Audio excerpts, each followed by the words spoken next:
हर हर महादेव। प्रिय श्रोताओं, ऋषि पंचमी व्रत की पहली पौराणिक कथा के अनुसार सतयुग में विदर्भ नगरी में शयनजित नामक राजा हुए थे। वह ऋषियों के समान थे। उन्हीं के राज में एक कृषक सुमित्र था। उसकी पत्नी जयश्री अत्यंत पतिव्रता थी। एक समय वर्षा ऋतु में जब उसकी पत्नी खेती के कामों में लगी हुई थी तो वह रजस्वला हो गई। उसको रजस्वला होने का पता लग गया, फिर भी वह घर के कामों में लगी रही। कुछ समय बाद वह दोनों स्त्री पुरुष अपनी अपनी आयु को भोग कर मृत्यु को प्राप्त हुए। जयश्री तो कुतिया बनी और सुमित्र को रजस्वला स्त्री के संपर्क में आने के कारण बैल की योनि मिली। क्योंकि ऋतु दोष के अतिरिक्त इन दोनों का कोई अपराध नहीं था, इसी कारण इन दोनों को अपने पूर्व जन्म का समस्त विवरण याद रहा। वे दोनों कुतिया और बैल के रूप में उसी नगर में अपने बेटे सुचित्र के यहाँ रहने लगे।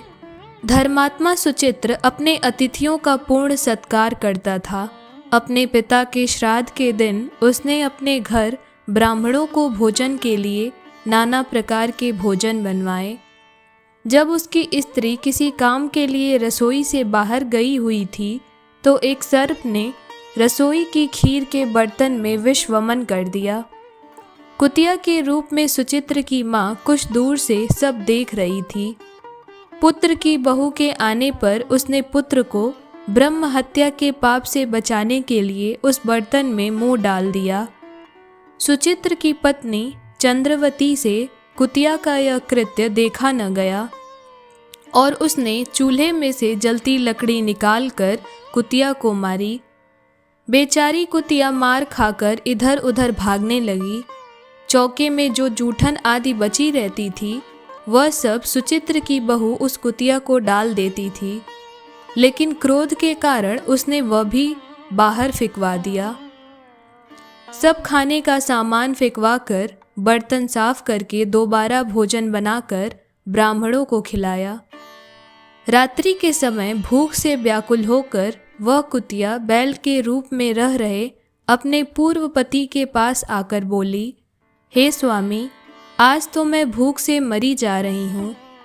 वैसे तो मेरा पुत्र मुझे रोज खाने को देता था, लेकिन आज मुझे कुछ भी नहीं मिला। सर्प के विष वाले खीर के बर्तन को अनेक ब्रह्म हत्या के भय से छूकर उनके न खाने योग्य कर दिया था। इसी कारण उसकी बहू ने मुझे मारा और खाने को भी कुछ भी नहीं दिया। तब उसका पति जो बैल रूप में था वह बोला, हे भद्रे, तेरे पापों के कारण तो मैं भी इस योनि में आ पड़ा हूँ। आज बोझा ढोते ढोते मेरी कमर टूट गई है। आज मैं भी खेत में दिन भर हल में जुता रहा। मेरे पुत्र ने आज मुझे भी भोजन नहीं दिया और मुझे मारा भी बहुत। मुझे इस प्रकार कष्ट देकर उसने इस श्राद्ध को निष्फल कर दिया। अपने माता पिता की इन बातों को सुचित्र दूर खड़ा होकर सुन रहा था। उसने उसी समय दोनों को भरपेट भोजन कराया और फिर उनके दुख से दुखी होकर वन की ओर चला गया। वन में जाकर ऋषियों से उसने पूछा कि हे ऋषिवर, मेरे माता पिता किन कर्मों के कारण इन नीच योनियों को प्राप्त हुए हैं और अब किस प्रकार से इनको इस योनि से छुटकारा मिल सकता है। तब सर्वतमा ऋषि बोले, तुम इनकी मुक्ति के लिए पत्नी सहित ऋषि पंचमी का व्रत धारण करो तथा उसका फल अपने माता पिता को दे दो। ऋषि ने आगे ऋषि पंचमी व्रत की विधि बताते हुए कहा कि भाद्रपद महीने की शुक्ल पंचमी तिथि को मुख शुद्ध करके मध्याह्न में नदी के पवित्र जल में स्नान करना और फिर नए रेशमी कपड़े पहनकर अरुंधति सहित सप्त ऋषियों का पूजन करना। तब ऋषि के बात सुनकर सुचित्र अपने घर को लौट आया और फिर भाद्रपद महीने की शुक्ल पंचमी तिथि को स्नान आदि करके सभी नियमों को पालन करते हुए अपनी पत्नी के सहित विधि विधान से इस उपवास का संकल्प लिया और फिर सप्त ऋषियों और अरुंधति सहित सभी सप्त ऋषियों का पूरे विधि पूर्वक पूजन और व्रत किया। उसके फलस्वरूप उसके पुण्य से उसके माता पिता दोनों पशु योनियों से मुक्त होकर वैकुंठ धाम को चले गए। प्रिय श्रोताओं, ऋषि पंचमी व्रत की दूसरी पौराणिक कथा के अनुसार एक समय राजा सिताश्व धर्म के अर्थ को जानने की इच्छा से ब्रह्मा जी के समीप गए और उनके चरणों में शीश नवाकर बोले कि हे आदिदेव, आप समस्त धर्मों के प्रवर्तक और गूढ़ धर्म को जानने वाले हैं। आपके मुख से धर्म चर्चा श्रवण कर मन को महान शांति मिलती है। भगवान के चरण कमलों में प्रीति बढ़ती है।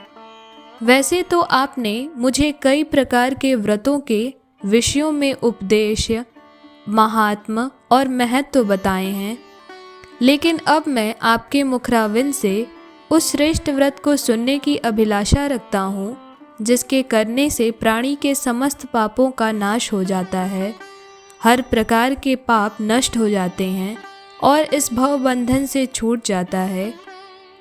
तब राजा के इन वचनों को सुनकर ब्रह्मा जी ने कहा कि हे नृपश्रेष्ठ, तुम्हारा प्रश्न अति उत्तम और धर्म में प्रीति उपजाने वाला है। मैं तुमको समस्त पापों को नष्ट करने वाला सर्वोत्तम व्रत कहता हूँ। इस व्रत को ऋषि पंचमी व्रत के नाम से जाना जाता है। इस व्रत को करने वाला प्राणी अपने समस्त पापों से सहज ही छूट जाता है। उसे नरक में कदापि नहीं जाना पड़ता। ऋषि पंचमी व्रत का एक अति प्राचीन इतिहास और भी है। उस इतिहास को मैं तुम्हारे सम्मुख वर्णन करता हूँ। तुम इसे ध्यानपूर्वक मन लगाकर सुनो। एक समय की बात है, विदर्भ देश में उत्तंक नामक ब्राह्मण अपनी पतिव्रता पत्नी के साथ निवास किया करता था। उस ब्राह्मण दंपति के एक पुत्र और एक पुत्री थी। उसके पुत्र का नाम शुविभूषण था। वह कुशाग्र और तीक्ष्ण बुद्धि वाला था। उसने अल्पकाल में ही चारों वेदों को पढ़ लिया था। सभी वेदों का ज्ञान बहुत ही सफलतापूर्वक प्राप्त कर लिया था। हे राजन, उत्तंक ने अपनी पत्नी की परामर्श से अपनी पुत्री का विवाह एक सुयोग्य ब्राह्मण कुमार के साथ करा दिया। किंतु भगवान की गति ही कुछ ऐसी थी कि कन्या विवाह के 1 माह पश्चात ही विधवा हो गई। अतः विधवा होने के पश्चात वह कन्या अपने धर्म का पालन करती हुई अपने पिता के यहाँ रहकर ही अपने समय को व्यतीत करने लगी। विधवा कन्या के दुख से दुखी होकर उत्तंक अपने घर बार को अपने पुत्र को सौंपकर अपनी पत्नी और कन्या को लेकर गंगा जी के किनारे चले गए और वहाँ आश्रम बनाकर छेदों का पठन पाठन करने लगे। उनके पास कुछ ब्राह्मण भी वेद पढ़ने के लिए साथ रहने लगे। कन्या भी अपने धर्म का पालन करती हुई अपना समय व्यतीत कर रही थी। वह नित्य प्रति मन लगाकर माता पिता की सेवा करती थी। एक दिन समस्त कार्यों से थककर वह एक शिला पर आराम करने के लिए लेट गई। थकान के कारण उसको अपने शरीर की सुधि भी न रही। भगवान की गति से अर्धरात्रि के समय अचानक उसके शरीर में कीड़े उत्पन्न हो गए। शिष्यों ने जब उस कन्या के शरीर पर कीड़ों को देखा तो उन्होंने जाकर अपनी गुरु की पत्नी को बताया। कन्या के शरीर में कीड़े पड़ जाने की बात सुनकर ब्राह्मणी कातर स्वर से विलाप करती हुई उस शिला के पास पहुंची, जहां उसकी कन्या बेसुध पड़ी हुई थी। उसके शरीर पर कीड़ों को देखकर वह बहुत दुखी हुई और विलाप करते हुए वह ब्राह्मणी भी अचेत हो गई। जब उसे चेतना आया तो उसने अपनी सोती हुई कन्या को अपने गोद में उठाया और अपने पति उत्तंक के सामने ले जाकर रख दिया। कन्या की दशा को देखते हुए ब्राह्मणी ने अपने पति से कहा कि हे स्वामी, आप कृपा करके मुझे ये बताइए कि मेरी इस साध्वी कन्या की दुर्दशा किस दुष्कर्म के कारण हुई है। तब अपनी भार्या की बातों को सुनकर उत्तंक थोड़ी देर के लिए शांत होकर हृदय में भगवान का ध्यान करने लगे। उन्होंने अपनी ज्ञान शक्ति के द्वारा कन्या के पूर्व जन्म के समस्त वृत्तांतों को जान लिया। तब वे अपने नेत्रों को खोलकर बोले कि यह कन्या अपने पहले जन्म में एक ब्राह्मणी थी। उस समय इसने रजस्वला होते हुए भी एक समय घर के घड़े आदि बर्तनों को छू लिया था। उसी पाप के कारण इसके शरीर में कीड़े पड़ गए हैं।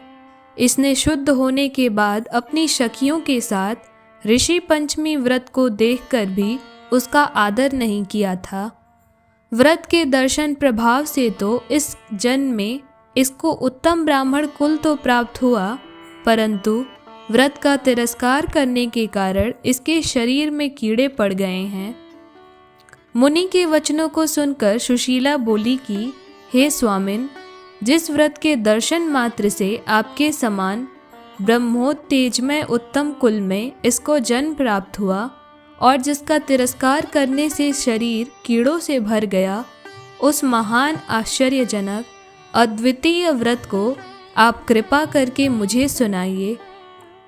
तब उत्तंक प्रसन्न होकर बोले कि हे सुशीले, वह व्रत समस्त व्रतों में उत्तम है। उसके प्रभाव से समस्त प्रकार के पाप नष्ट होने लगते हैं। व्रत को धारण करने वाला व्यक्ति निश्चय ही दैहिक, भौतिक और दैविक तीनों प्रकार के कष्टों से सहज ही छूट जाता है।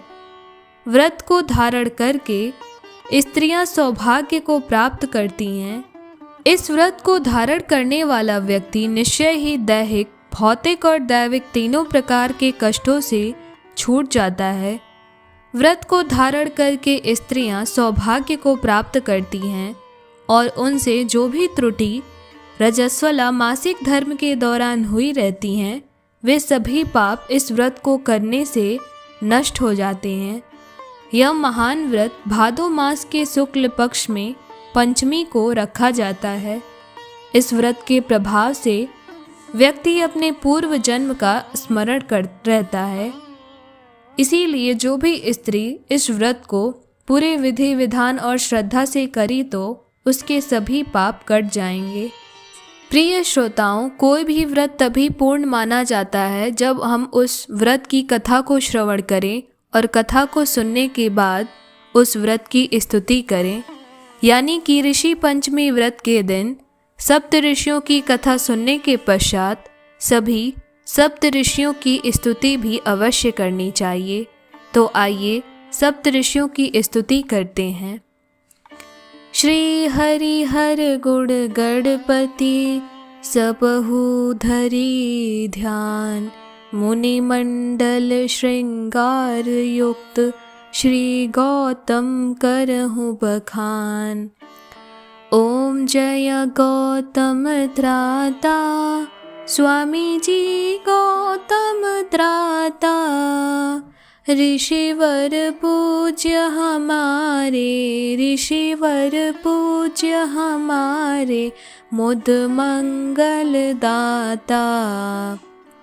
ओम जय गौतम त्राता, द्विज कुल कमल दिवाकर परम न्यायकारी, जग कल्याण करन हित, जग कल्याण करन हित, न्याय रच्यो भारी।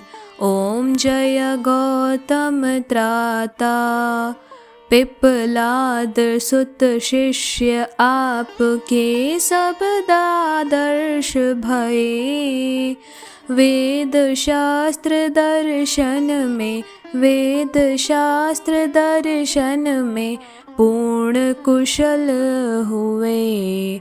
ओम जय गौतम त्राता, गुर्जर करण नरेश विनय पर तुम पुष्कर आए, सभी शिष्य श्रुतगण को, सभी शिष्य श्रुतगण को अपने संग लाए। ओम जय गौतम त्राता। अनावृष्टि के कारण संकट आन पड़्यो, भगवान आप पर दया करी, भगवान आप पर दया करी, सबके कष्ट हरियो। ओम जय गौतम त्राता।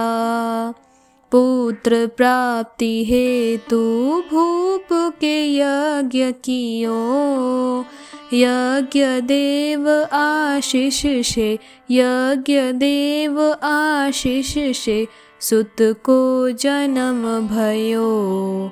ओम जय गौतम त्राता। भूप मनोरथ पूर्ण करके चिंता दूर करी, प्रेत राज पामर की, प्रेत राज पामर की निर्मल देह करी। ओम जय गौतम त्राता। ऋषिवर अक्षपाद की आरती जो कोई नर गावे, ऋषि की पूर्ण कृपा से, ऋषि की पूर्ण कृपा से मनोवांछित फल पावे। ओम जय गौतम त्राता। प्रभु जय गौतम त्राता। स्वामी जी गौतम त्राता।